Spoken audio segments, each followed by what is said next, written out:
म्हटल्यानंतर कसं होईल बेबी? चिंगीने पण बघून चालायचं होतं ना.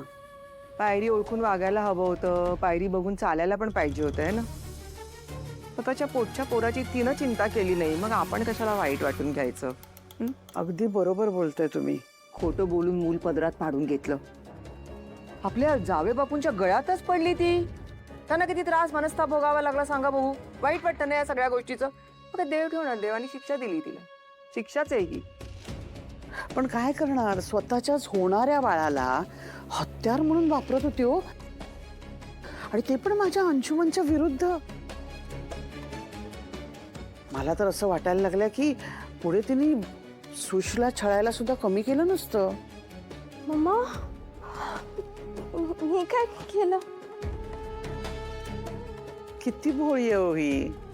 अगं बाळा, तिचा अंशूवर डोळा होता की नाही, आणि तू लग्न करून आलीस. आपलेच दात आणि आपलेच ओठ, म्हणजे स्वानंदीच आहे ना तिला पाठीची घालायला. आपण काय करणार, आपण कोणीही काही करू शकलो नसतो. आणि मी तर म्हणते मग बरंच झालं, अद्दल घडली चांगली. हा, आता बघा, कोणत्या श्रीमंत मुलाच्या फांद्यात पडणार नाही, थोडा वर करून बघणार नाही त्यांना.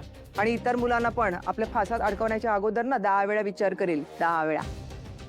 आता आपलं पूर्ण कॉन्सन्ट्रेशन माझ्या अंशूवर आणि तुमच्या सुशवर, म्हणजे आपल्या मुलांवर हवं काय. कशाला काळजी करताय, सगळं व्यवस्थित होणार. अगदी नगाला नग आहे ते. Perfect match. हो हो. छान संसार करते.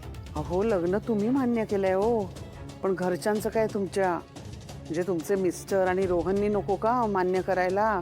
का काळजी करू विहीणबाई, सगळं व्यवस्थित होणार.